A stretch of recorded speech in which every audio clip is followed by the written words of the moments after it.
intro music? Hit it. Which one is it? Top one.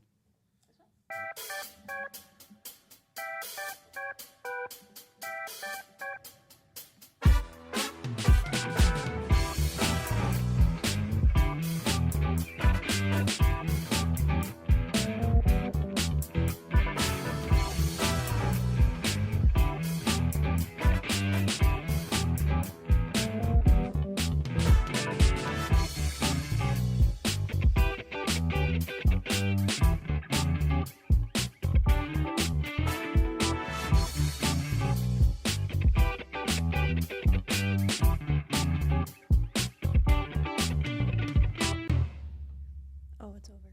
It is. I always say that. I always get so sad when the intro music's gone. Well, you and music and dancing is kind of, They go hand in they hand. go hand in hand. Mm-hmm. Welcome to the yearly check-in with Aria Waits. It's officially yearly now. Yeah, this is the third year. Third year. First year, what did we talk about? You don't remember? Was it starting online school? No, Was it COVID? no. What did we talk about? My cruise? It was the cruise. Oh, it was the cruise. There was one we did with Layla too one time. Yeah, it was kind of a That was one-off. just- yeah, We were just testing equipment that night. that was fun. Uh-huh. So we talked about the cruise. And then last year was 9/11. What else we talked? We talked about And we COVID. also talked about 9/11. COVID, and I had an essay on something. Well, you had an And that's essay why we did about it. you had an essay about a life-changing event. Yeah. And you wrote about About COVID. COVID, and I talked to you about what 9/11. life-changing was. 9/11 when I was Mhm. close to the same age. And now we're here a year later, and we've just experienced another event that's probably going to be looked back on historically as a, to use the words, turning point, or at least a change in the culture. It's yet to be decided if it's going to be a good change, if we're going to be galvanized together, come together, look past our differences and start working together, or if it's going to drive a wedge further in us in the culture. But I was away for the last several days. I wasn't at home when the news broke, and I haven't even talked to you because you were busy with dance and everything today. So I wanted to take this opportunity, A, to do our yearly check-in, and B, to get your kind of raw reaction and perspective on what's going on in the world today. I figured that's what we were going to talk about. Yeah. Mm-hmm. So where were you when you heard about it?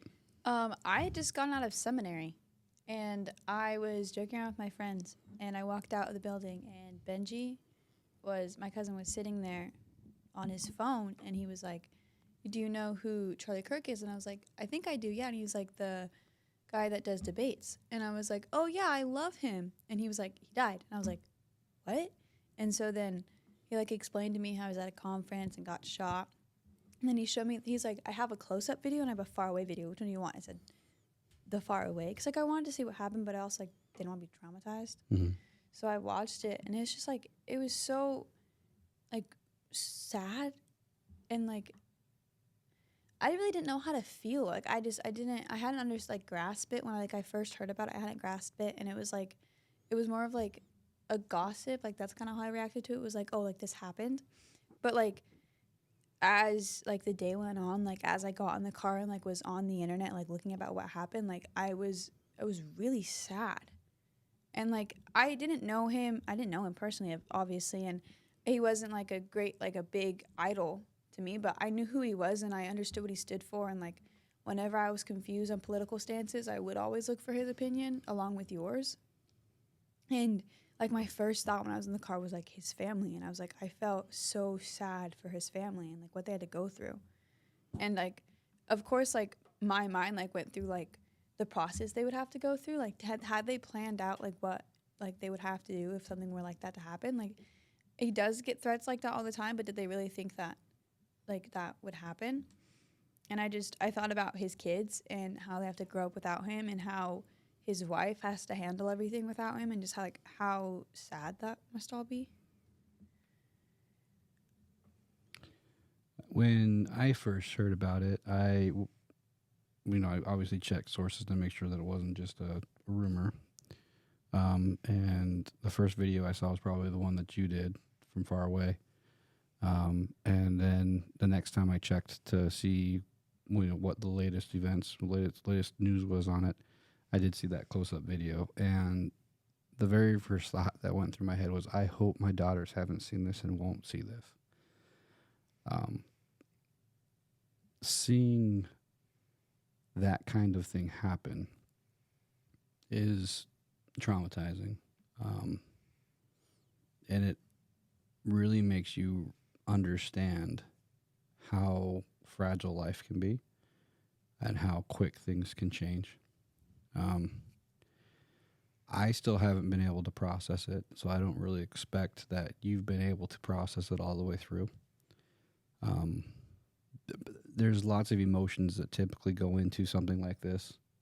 I obviously, the same as you, didn't personally know him, but had opportunities, if I had taken them, to go and see him speak or meet him personally. Doing the things that I've done over the last 4 years, our paths would have crossed easily had I chosen to take the opportunity, and now I'm kind of regretting that I didn't get a chance to.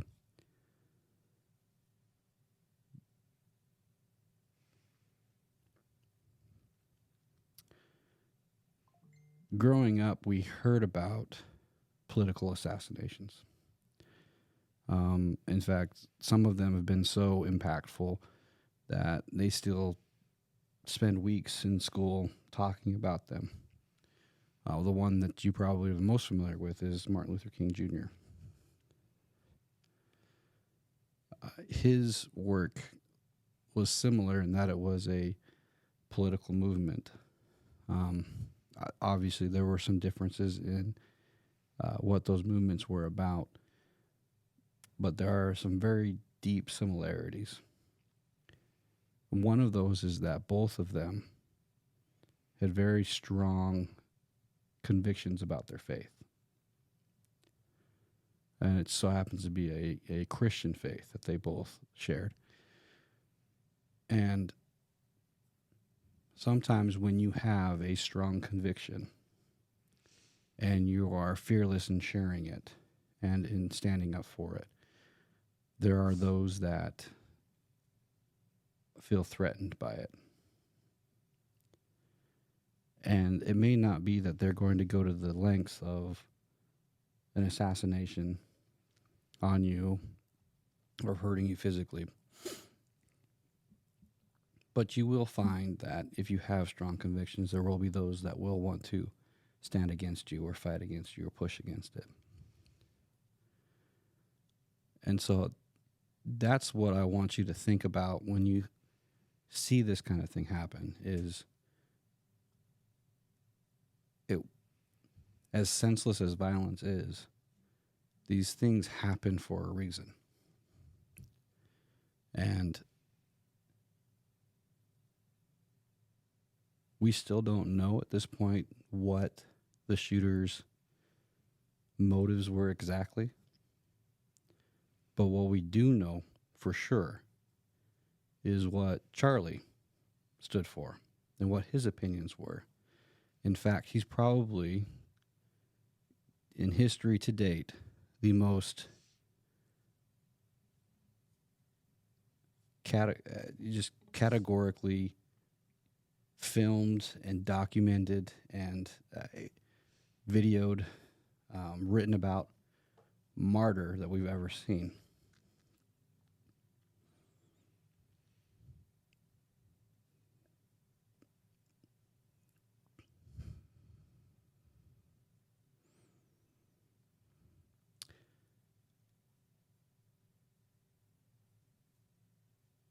As a father, I can't imagine leaving you kids and leaving your mom. I can't imagine how life would be for you if that were to happen.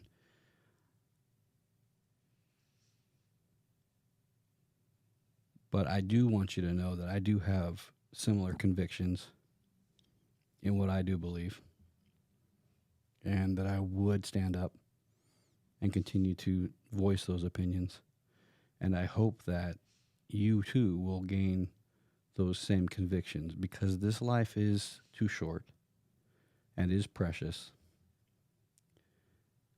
And it is necessary for those of us that do have strong convictions and will to stand up and be examples for those around us. Now, to pay the ultimate sacrifice and give your life for those convictions, there are not very many people that are called to do that in this life, in this world. But we do know that those that do are not easily forgotten.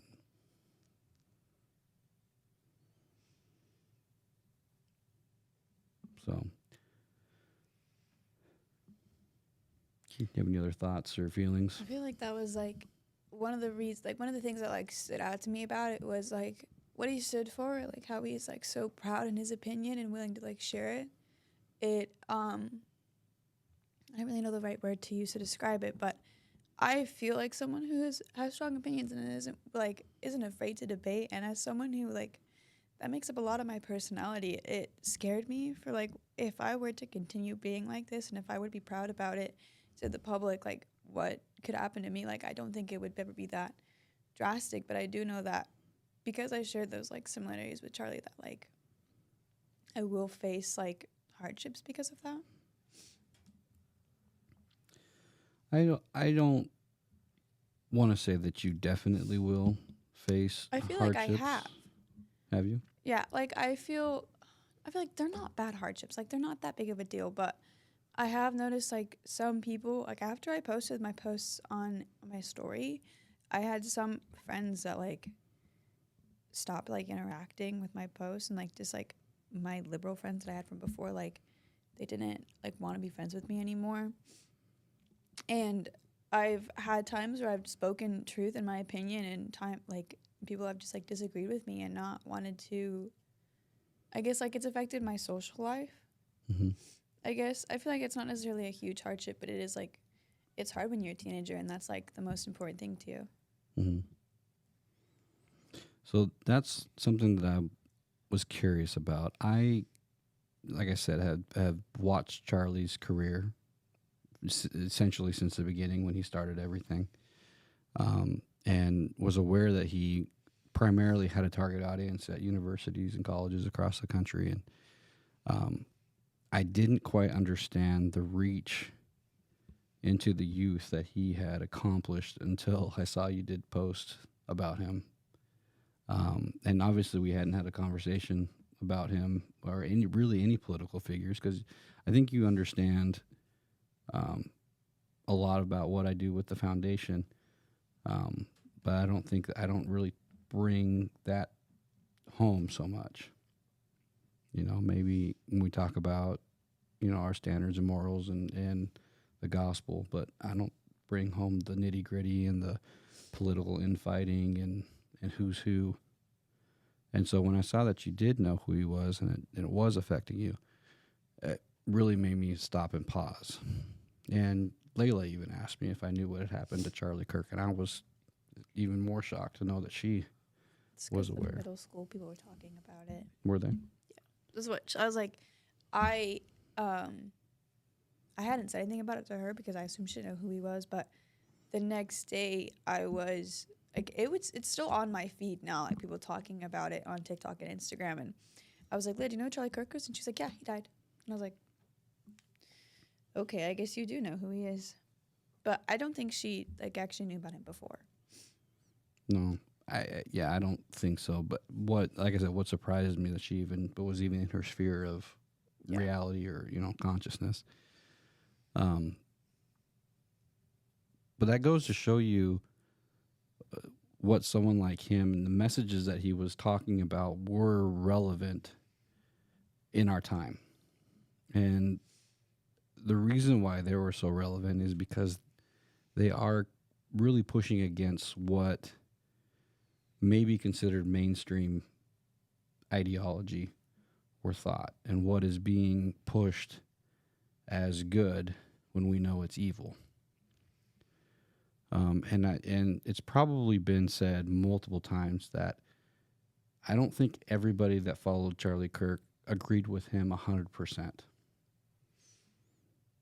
But what we did agree with was what he was trying to accomplish with open discourse and with talking about ideas, explaining ideas, and bringing those ideas to the ground level, to where our faith and belief core is, why we feel the way we feel, and what we have in this life as guideposts. Charlie was incredibly good at quoting scripture, and oftentimes would bring scripture into his arguments or his debates. And ultimately, in this day and age, finding truth is going to continue to become harder and harder, because video is no longer something that you can trust. We can't trust our eyes. We can't trust our ears. We're going to have to learn to trust that extra intuition that we have, that what we would call the Holy Spirit, to guide and direct us. And I hope that I've taught you that is the ultimate source of truth, and that you can find that and have peace in that. And that's the other thing that I was hoping to be able to discuss with you, is understanding that bad things do happen, even to good people. And it's important that we take the time to stop, take it in, and if it's painful, feel the pain, remember it, and then learn from it. Learn whatever lessons you can, so that you can go forward and hopefully find a positive out of something so negative. Everything that Charlie Kirk said and did and stood for is going to be remembered and etched in history. That is the reward that he gets for having been sacrificed in this way.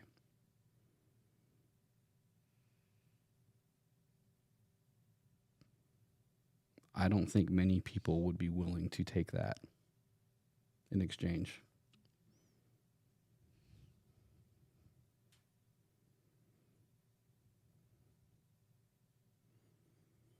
So, the question is, where does society go from here? If his influence wasn't so impactful, it would have been just a blip on the radar for most people, because people die every day. But his message was so resounding with so many people, his movement was so strong, there's going to be fallout from this. And I think you've mentioned you're already feeling it. So how do you make sure that whatever fallout comes from this in your life, how do you minimize it, or maybe how do you make it a positive? I feel like I always have the mindset, I haven't talked in a while, that voice sounds weird. I feel like I always have the mindset of everything is a lesson. Like, God doesn't just let things happen, like everything has a purpose. And so no matter what, I always look for the positive, and or what positive could come from the struggle. An easy example I could use is today we had conditioning and dance, and I know that it's horrible, but I know that because I'm training my muscles, I'll end up being stronger. And I can't remember the exact scripture, but in seminary this week, we were learning about how, I think they're in Missouri, how they were trying to build a temple, and God told them to build a temple, but they weren't building the temple because all these bad things were happening to them, and like God gave them a message to like be grateful for what they have and what they have accomplished, and to like that like God will always be there through the challenges. And I feel like it was, I don't know, I don't think ironic is the right word to use, but it was like that was something that like we were supposed to learn that week to help us with this situation. Mm-hmm. I definitely have experienced in my life that as I'm either reading the scriptures or studying or pondering or praying about something, God has a way of giving us lessons that are exactly what we need to hear or see or feel to help us in the situation that we're going to be going through or going through currently. And He definitely does speak with us and give us comfort and give us sense in a world that's senseless sometimes.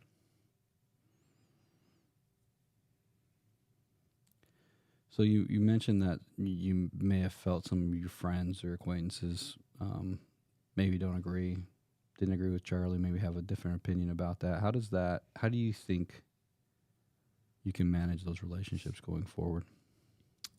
Honestly, as someone who can't vote, I don't ever like put my political opinions into who I am. And I was thinking about this the other day in the car. I don't let those type of opinions affect me because it's not who I am as a person, and I think that relationships are between like who you are as a person and not as your opinions. Like I'm friends with people that do like peanut butter even though I don't like peanut butter, and I feel like that's how I think about it. And I also don't care that much about things. Like if it really is that big of a deal to you and you don't want to be my friend anymore, then that's fine. And I feel like that's just how I deal with everything. Like I guess I don't really care that much. That's a typical reaction when you feel like someone no longer cares for your presence or for your, flavor or whatever. And I don't necessarily blame you for that feeling. What I hope that you learn though as you mature your relationships is that you are going to find yourself in situations where you have to work with or live with or maybe even related to someone that doesn't share your opinions or share your convictions. And what I hope we find out of this is that those differences aren't so great that we can't overcome them, and that what we have in common is far more important and precious than those differences. And I hope that you understand even that I have the convictions that I have, that I still love and care for people that do not believe the way that I do. And I do still respect them. And above all, see them as children of God. And understand that each and every one of us are children of God. And that is the identity that is most important of all. And that is what we need so much more of right now, is for people to understand that identity and not be characterized by any other subgroup that you see every day be talked about, whether it be their race or culture or ethnicity or their gender or their sexuality. Those things are so far beneath in importance when it comes to what the real identity of a person is. First and foremost, being a child of God. And then a husband, a wife, a father, a mother, a daughter, brother, sister, cousin. Those are so important. Those relationships and those commonalities is what we need to get back to. And it really is what was at the core of what Charlie was trying to accomplish. And I think that with all of the noise in the world politically, that message was lost the most. He cared more about his faith in Christ and his family and his identity in that aspect than any political or cultural identity, or temporal, fame or fortune or anything like that. And I hope that I'm showing that example and letting you know that that is at the core of who we should be and how we should handle these kinds of tragedies, and understand that everyone has a right to their own opinion and is going to react according to those opinions and lived experiences. And I hope that you can see those people that may not agree or feel the same way that you do about it, see that they may be looking at it through a different lens or may not have the truth or perspective that you do. And that hopefully with time or with experience or with an example that you set can eventually be, if not completely changed or convinced, come to respect you for the convictions that you have and why you have them.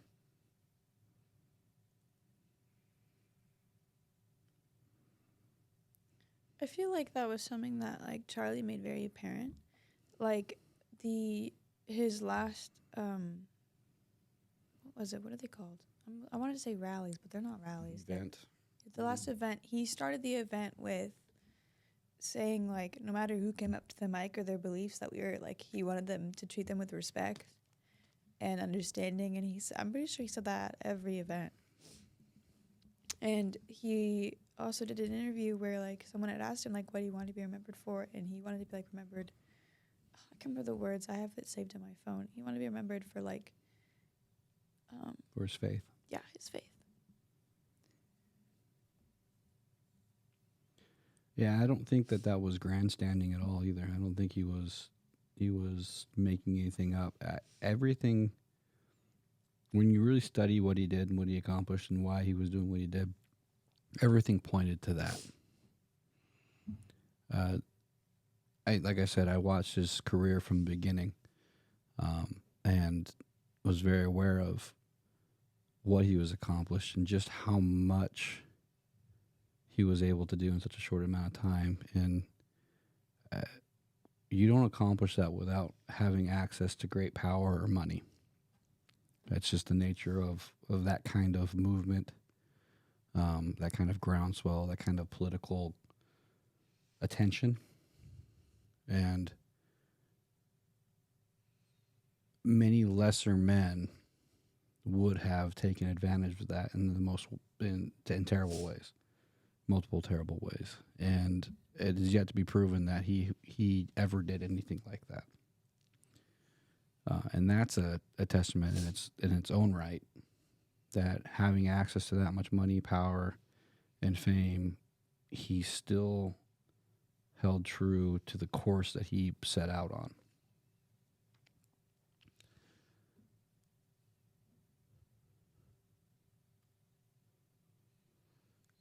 We all are going to die. None of us get out of this alive. One lesson that I take from something like this as a reminder, because I've seen this multiple times now in the last decade, I've experienced lives cut short, is that every day is precious. Every minute we have with our family and loved ones should be cherished. And we should all find ourselves occupied with things that we can be passionate about and that have importance. And I think that will change. There's a time and season for everything. I can tell that you have passion and care a lot about your dance. But I also know that may not be the case forever for you. And that other things may become more important to you. but I want you to know that you can find passion in other things. You can find peace in other things. You can find fulfillment even in a short life. But this life is truly a gift. And if you do find the opportunity to accomplish great things, to take advantage of it to the most of your ability. I hope that you know that, and I hope that in your short time you can see that. And it's hard to grasp those concepts. When you're young, time seems forever. Seems like it'll never end. But it goes fast. And your point in your life, you can make decisions that will have lasting effect for the rest of your life. You will have experiences that you will lean on as examples, as core memories for the rest of your life. And it's unfortunate that this event now is probably going to be that core memory for so many people. Just like, the 9/11 was for me in my, freshman year, beginning of school.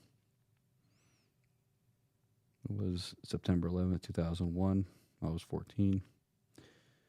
This happened on September 10th, 2025, and you were 14.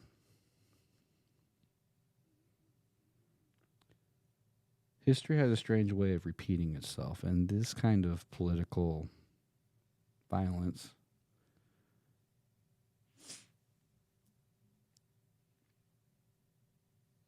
can really affect change. Like I said earlier, it could be a moment where we all pause and change for the better, or it could be a moment that really escalates emotions and actions, and it's yet to be seen what's going to happen. But I did want to take this time to check in with you on that and let you know that the adults in the world are kind of crazy right now. But you have some adults in your life that are very good examples and that care about you and love you and that will help guide you through this time. And so if you do need to talk about anything or experience something that you're not quite sure how to handle, you do have us that you can lean on and ask and find that safe harbor. Because right now the world does not feel very safe. And you've got school tomorrow. Yeah. There's so much I wanted to say. What else? Well, you were talking about, I can't remember what you were saying, but I wanted to add that, like, at its core values, you're talking about family and, like, how we don't have much time and, like, time feels like forever, but really it isn't. I feel like I mean, I can't vouch for everyone and I can't say this with full truth in it because I'm not 100% positive, but I feel like I've experienced enough where I understand that there's, like, a time limit and that, like, inevitably it'll end. And I feel like I don't know when I realized that, but as soon as I realized that, like, it just clicked. And I feel like I've always put my siblings first. I've always like cared about family. Even when I have, like, a hard time, especially with, like, my cousins. But, like, family at its core is, like, one of my main things that I focus on. And I feel like that's why I was so sad about Charlie because of his family. Like, that's the first thing I thought of was, like, how are they going to react? Like, how would I react if I lost my dad? And when I went online, like, right after school, there were mixed feelings. There were people celebrating. And I was like, why would you celebrate that? But there were also people that on the left side that were talking about like gun violence and how he was talking about how horrible it was and then he got shot and how, like, it shouldn't be celebrated because it was sad. And I was just thinking about, like, the Second Amendment right, the right to bear arms, and we had brought this up at our last time that we talked. And I was reflecting on like the past and why we should understand the past and understand history, because not only does it repeat itself, but also it reflects on how we act now. Like we have the Second Amendment. Is the Second Amendment right? Is that what I'm saying right? Okay. Mhm. Second Amendment right for self-defense. Well, that's not necessarily just what the Second Amendment is the right to bear arms, is the people being citizenship, the citizens to bear arms, and it was enshrined in the Constitution as a way for the people to ensure that the government would not become tyrannical. Now, there are state constitutions that explicitly outline that people have the right to bear arms for self-defense. So they've delineated that a little bit more explicitly or more specifically. But the Second Amendment in the U.S. Constitution was written specifically to protect the people from a tyrannical government. We were talking about that in school. Mm-hmm. Talking about dystopias and utopias, and like we read a book today where like the government controlled people by like getting rid of their special talents and making everyone equal. Which book was that? Some old book in the English new curriculum for. It's stupid. Was it the Giver or was no, it? It was just a random story. Oh, really? It was stupid too. It has a dumb ending, and the reader was dumb, and the teacher was like, "Do you just have to do it because it's in the curriculum?" I'm sorry, guys. But I was just like reflecting on, because I was thinking about like dystopia and like what would be like dystopian, and I was thinking about gun violence and like what would be utopian, and I was like, I feel like we do live in a dystopia. Like our thing was like visions of the future, but like it's visions of the present really, because I feel like there's so many bad things that happen now that are dystopian. And I feel like, I don't know, that's just what I was just thinking about and random thoughts. Let's dig into that a little bit. What do you think causes dystopian society? In the books that I've read about dystopian, it's always been like a government, like an issue where like they had a lack of control, so they did too much, like in the Uglies and in the Hunger Games and in Divergent, like the government wanted to control them, and that was like a version of dystopia. And we talked about like the 3 different types of dystopia, Mm-hmm. or like the 3 different, I don't know what it, like personality traits. One of them is like the crab effect, where like if I'm going down, so is everybody else. Mm-hmm. And then the other one is the tall poppy, where like where one poppy can't be taller, and like everyone has to be equal. Mm-hmm. And then the other one was like, I don't even know how it was pronounced. It was spelled like Janet, but it wasn't pronounced like Janet. It was I forgot. It's the one I chose for the assignment, but I totally forgot what it was. But I feel like this like dystopian that we have now, I feel like really is like the controversy and the divide. I feel, because I don't know if this is correct, and correct me if I'm wrong, but the founding fathers like didn't want us to be divided. They wanted us to be united, and that's the reason like we had the whole Civil War. Well, Civil War happened after the founding fathers. Well, yeah, I know, but like we were separated during the Civil War, and then the war happened, Mm-hmm. you know, Mm-hmm. and then we like came together, and now we're separated again. And I feel like that it's dramatic and it's drastic and it is dystopian, but it could happen where we have another civil war because of how separated the 2 political parties are. Mm-hmm. And I don't know where I was going with that. Well, you were talking about dystopian and utopian. I want to point something out to you when the way that you're describing dystopian, culture, societies, or whatever, the examples that you used. The government's intention, or at least what they claimed was their intention, was to create a utopian society.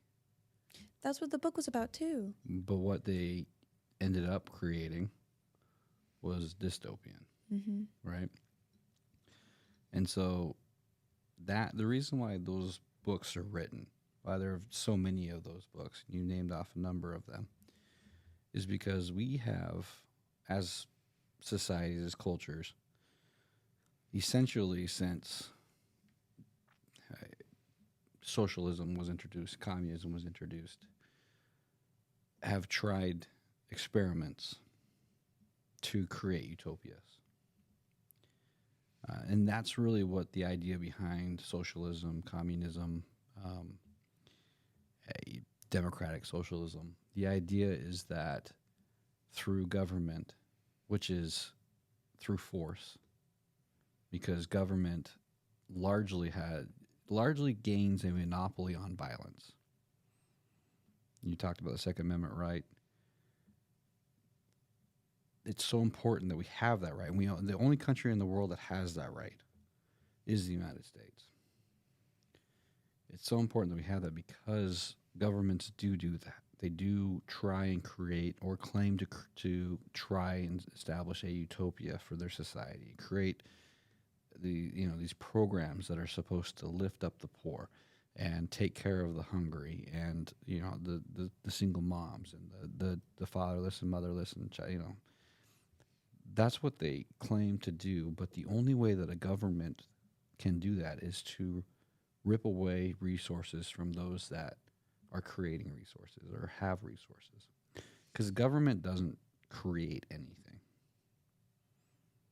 So many people say, well, the government will pay for it. That's not ever true. The government doesn't pay for anything because the government doesn't produce anything. Anything that's produced, anything that's of value, is produced by free men and enterprising men that use their hard work and labor and intelligence to create product, to create value that is then traded for other things. And the surplus and abundance that's created by those free men is then taxed by the government, taken out of their pocket, and then redistributed in those programs that are supposedly to help establish a more utopian or equal or better society. But time and time again, we have seen that those governments, those ideas, the different kinds of governments, socialism or communism or democratic socialism or even the republic that we have, because our republic has devolved into a government that is full of programs that are full of redundancies and bloat and inefficiencies. We begin to strip away the resources of those that are contributing to society and pad the pockets of politicians and businesses and people who don't have the best interest of those that they're serving in mind. So that's why so many people write books about what could eventually happen or what has happened, and they write a story about it. And they typically engage a younger audience in those stories, hoping that the new generation will learn from past generations and the mistakes that they made in their societies and find a better way. And that is a powerful tool. And those that would stop that from happening will do anything and at any cost to rip that kind of influence away. And it didn't hit me until yesterday and seeing your post just how much influence Charlie Kirk had in that specific category, and that the work of several generations to win the hearts and minds of the youngest generations had been chipped away and eroded incredibly by the work that he was doing.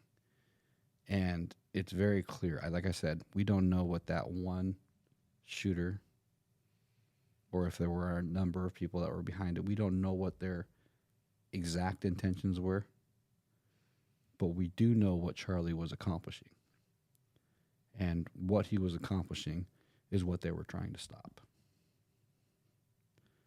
So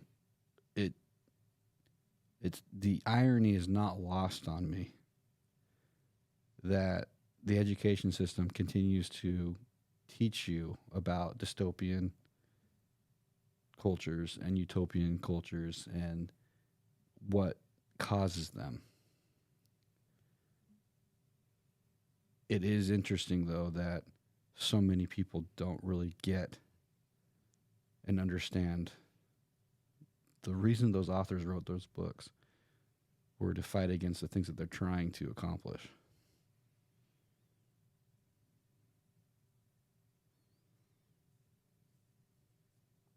I was kind of talking in metaphor a little bit and being a little vague there. Yeah, I don't know. Confused. Don't know if you were kind of picking up on that, but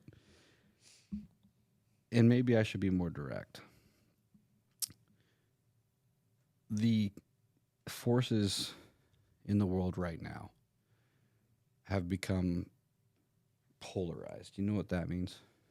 Like Opposites. They're very, very polarized. Regular people have been forced to or coerced to or convinced to put themselves in two separate camps. And then the culture and the conversation that goes along with those two separate camps more fully divide us. So you got, and you'll hear buzzwords and you'll hear labels. And you used one earlier. I didn't know that you knew. Liberal versus conservative, or left versus right. Why would I not know that? Or Democrat versus Republican. Because I wasn't aware of what a liberal necessarily was when I was your age. And in fact, at your age, I was more on the liberal side as far as, I thought that the way of thinking made sense. And it tends to... It makes sense at first, like from my experience, it makes sense at first, like that they're very convincing. Uh-huh. And then I feel like you have to, like with everything now, you have to question it and then be like, oh, is this right or is this wrong? And then you're able to I just had an insane deja vu. I don't know what just happened. You have to I feel like it's something that you have to do now, especially you have to question everything and understand it to an extent, because I feel like, let's say when I was 12 or 11 and political things were starting to be a huge thing, that's when I was like, oh, but I feel like I agree with the other side, my parents don't. And then I would ask you questions and I would question it. And I was like, you know what? They're crazy. Well, and that's where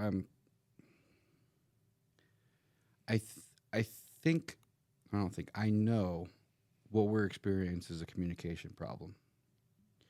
We're experiencing a massive communication problem because really at the heart of what the two sides are trying to accomplish is that we're trying to establish a better world for us in the present and for the future. The problem is that at the top of both of those sides, pulling the strings and trying to affect change, are literal psychopaths. And I'm saying this on both sides. And so it's really hard to have to choose a camp because at both sides of the spectrum, you've got crazy people. Like you said, there's crazy and there's psychopaths and there's people that will want to win or be right at all or any cost. That's the kind of thinking and movement that ultimately results in what happened to Charlie. If we could somehow bridge that divide, and that's what Charlie was trying to accomplish, have that open discourse, discuss it, and explain where we're coming from. And at least if you don't ultimately agree with me, you can understand why I feel that way and respect me for that opinion and for that feeling, right? Because at the end of the day, we can all live side by side with different opinions in peace. And we can have our own perspectives and our own worldview. We don't have to convince everybody to think exactly like us. And in fact, the world would not be very interesting, and we wouldn't have innovation. We wouldn't move forward if we all thought and felt the same way. And so I don't like speaking in absolutes and saying the left or the right or the liberals or the conservatives, though I do catch myself using that vocabulary and those labels. That is what's going to continue to divide us. That is what's going to continue to take us down this pathway to ultimately be fighting. And we've seen this. We see examples of this in the Book of Mormon when we read through it with the Nephites and Lamanites. We saw it in the Civil War with the North and the South. This kind of disagreement, this kind of psychopathy will only end in violence. And it's up to us to be the voice of reason in the ways that we can. We can only get so far. The people that get that big, loud voice like Charlie tend to have the biggest consequences for doing what they're doing. When someone like that is killed, what their opposition is hoping is that that voice will be silenced and that movement, that feeling will eventually fade away or go away. I feel like that never happens, though. I think you're right. I feel like when you cause something like that to happen, when you try to silence a voice that's loud enough that has already affected others, like they're not just gonna give up on that. Like I can't think of an example where that's actually worked. No, I think you're right. Well, it's like we've talked about a little bit. There's been martyrs in the past, people that have been assassinated or killed because of their beliefs and the movement that they were pushing forward. We still know who they are. They didn't just fade away into history. They're galvanized in the lexicon of politics and the way that people feel and think, and they're constantly referred back to. I think that's where ultimately Charlie Kirk is going to fall in, the annals of history. But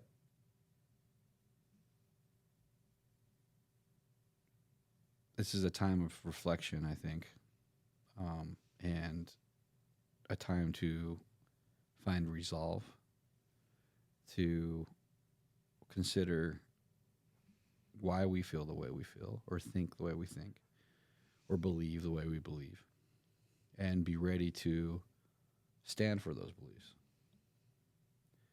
whatever the cost. Because ultimately, like we said earlier, life is short, and if you don't have conviction in that short time frame, what do you have? Can you give me the definition of conviction?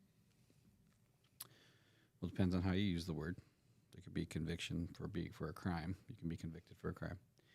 But what I'm saying with conviction is your desire or deeply held belief that you are willing to act on. That's what I figured. I just wanted to not be wrong. There's your vocabulary word for the night. Conviction. Conviction. You used it a lot. I used it a lot. Well, I feel like it's a good thing to have, though. No. It is, but I think I use it a lot because when I see someone like Charlie Kirk, that's the best descriptive word for what was his driving motivation. Yeah, I feel like it's a very strong word. Mm-hmm. Any other thoughts? No. I missed you. I missed you guys too. Oh. It was a long week. I have a question, but we don't have to ask it on the live. You don't want to ask it on live? I mean, I could. Is it embarrassing for me or for you? Honestly, I don't know. Oh. It's not embarrassing. It's just not on topic. But I don't know. Like as all the Charlie stuff was going public and they were talking about, my TikTok feed's all over the place. And I'll like come across like anti-Mormons, and like I saw a video where it was like Charlie Kirk, like he was like shouting out like all his Mormon staff, and then there was a video right underneath about anti-Mormons. And how many wives did Joseph Smith have? That's your question. Yes, So you because gave me all that to have to ask that question. because I was like, no way he actually had that many, but like yeah, like that was normal. But then I looked it up and I was like on Safari, and I was like, is Safari lying to me? So I wanted to ask you. So they've done extensive research on the life of Joseph Smith. We've talking about martyrs. Joseph Smith was martyred as well. He had some deeply held beliefs as well, obviously. Something that most people don't know is that he was actually running for president at the time that he was martyred. Actually? He was. And he, in fact, was the first political presidential candidate that was assassinated while they were running for president. Wait. What president? President of the United States. Yeah, like what president was it the first one? No, Or like what? no, he was was he was that? running for president in the 1838 or 39. Was that when he died? Can't remember the year exactly. He was either the late 1830s or early 1840s. So We're talking 20 years before the Civil War. wow. I can never like put together the like Joseph Smith history plus like the other like history. Yeah. So you might feel like I'm sidestepping that question. I'm not. I just want to set kind of the Of why people hated him. well, just the Context. time frame. The time frame. Because you said that was normal. Polygamy was not a normal thing in that time. In fact, it was a large reason why like the Mormon people in the early times were so persecuted. Like I said, a lot has been written about Joseph Smith. A lot of it's false. There's been historians that have in the last decade or so gone back and scoured through the pages. And it's not exactly clear how many wives he had, when they were married to him, and what his living situation was. His first wife, and the only wife he had children with, was Emma Smith. And like I said, I don't know for sure how many wives he has. Recorded in history, it was, I think, in the teens or 20s. Safari said at least 40. I didn't believe that. So and that's the other thing that's unclear. There were some that were married to him posthumously. You know what that means? After death? Yeah, they were sealed to him after he had been martyred. I've read about stuff like that. Right. So the count is not necessarily recorded or accurate or known. And there's even some argument that all of them were married to him posthumously and that he didn't actually practice polygamy. I don't know how valid that argument is. That's just something that has been more recently been put out there. But I'm confused about those. Why would he marry them after death? He didn't if he was dead. Oh. So like they were sealed when they were both dead, or No. well, like he was dead and other people would be sealed. he in him? was dead and they would be sealed. It's kind of creepy. Well, yeah, I would agree. I That's can't so really. weird. I don't understand what the value would be in doing that. It makes no sense. But polygamy happened way before Mm. and early in the church, and it was, in the course of history, fairly short period of the church history that it actually was practiced, and very few men in the church actually practiced polygamy. Why it was, there's been discourses about it. I don't know. I don't know why it was necessary, why it was practiced, what it accomplished. But it definitely is something that, to your point about the anti-Mormons, people question and want to understand or point to if they want to disagree with the church or claim it as false or whatever. They'll try and poke holes in it, and that's one of the things that they point to. There's a lot of things in the early church that I don't think we're ever going to really understand.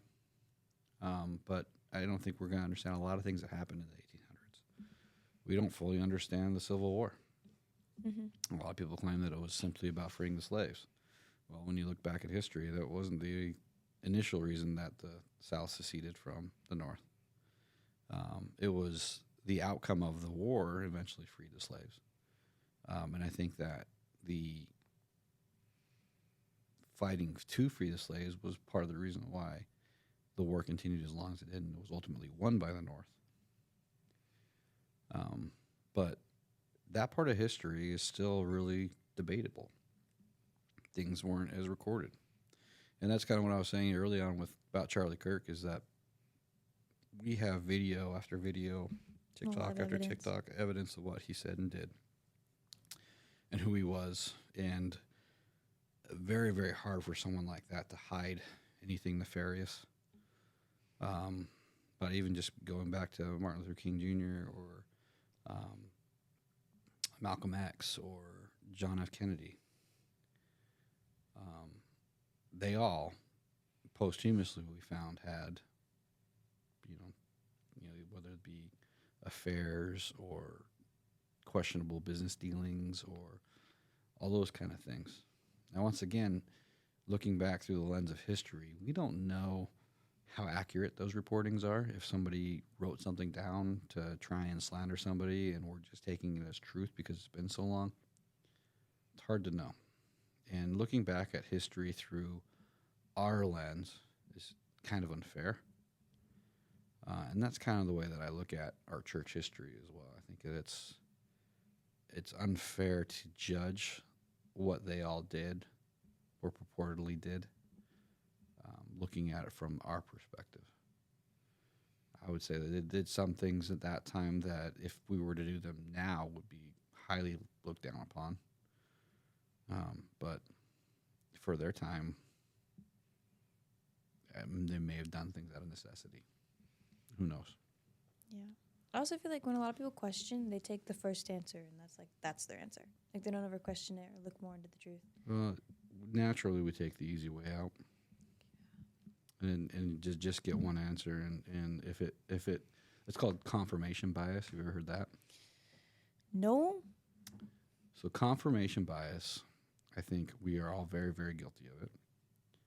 We will, and this is what scares me about artificial intelligence and, well, even Google before that.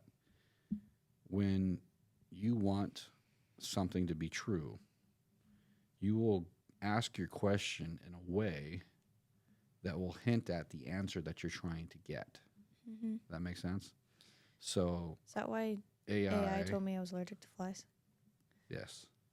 AI largely wants to give you the answer that you're looking for. Its primary goal or objective is to please whoever it is it's talking to. Yeah, and that's been proven. Yeah. So, and it's true in a way with like Google search before. When you were looking, if you asked, is it true that the sky is blue? Then it's going to say, yeah, the sky is blue. But if you typed in, tell me why the sky isn't blue, then you're going to get a different answer. Oh, the sky isn't blue? Yeah. If you typed in, you've asked me that question before when I was questioning things, mm-hmm. and I couldn't give you an answer because I was like 8. Well, I don't remember asking you that, but you don't. You asked me a lot when I was little.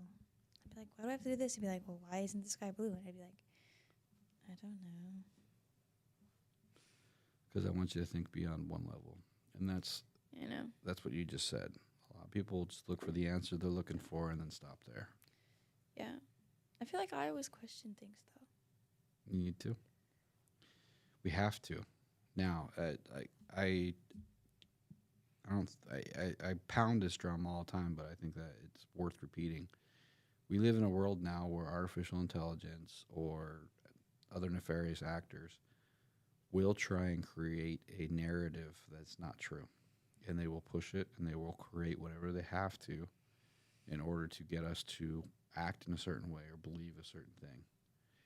And it is up to us to ultimately find the truth and then act on the truth and stand for the truth and demand the truth.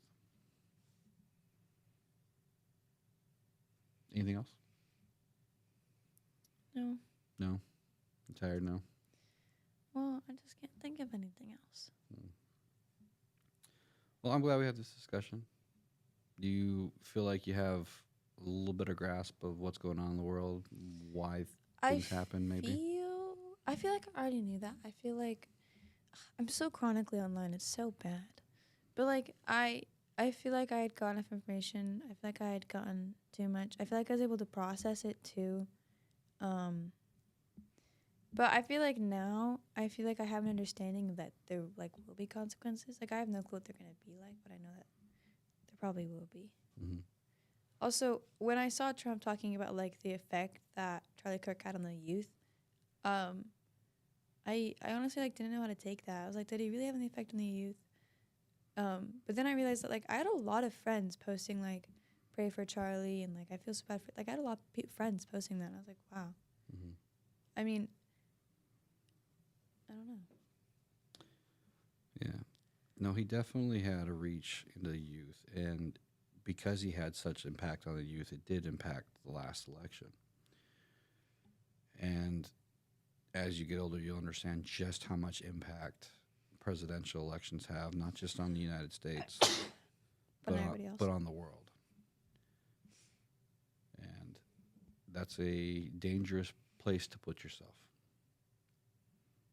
to be as influential as he was, and especially on the youth of the world, because people understand that that's the future. And those people that did follow him and trusted him and listened to what he had to say are going to be that much more convicted in what it was he said. I used the word again. Convicted. So, all right, well, should we wait for another year to do this again, or do you want to do this more often? I like doing it. Maybe not this late, because I have school, and whenever I put my head down in class, I always can't get back up. No. I was notorious for sleeping through class. Actually, that's not good. No. Notorious? Yeah, teachers didn't like it. I had one teacher, though. We had a couch, and it was life You had skills. a couch in the class? Yeah, I'd get there first so I could sit on the couch, and he'd let me sleep because he knew I needed it. I got in trouble one day when we had a sub, and I see. and she made me get off the couch and sit at a table. Oh. And I was upset about it, but I did it anyway. And when he came back, he told me that she had told him about it and that she wanted him to punish me or something. What did he do? Give you a piece of candy? No, basically he said, he told the teacher, yeah, Rob doesn't sleep at night, so I let him sleep on the couch. Why don't you... Did he lie for you? Yeah, he did. You insomnia. Shout out, Mr. Johnson. Anyway, that's a story from another time. That's so funny. Thanks for joining us on this late evening night discussion. It's bedtime. I hope that the next time that we discuss, we don't have such somber and sad news to review. Do you want to press the music? press the music? Bye, guys.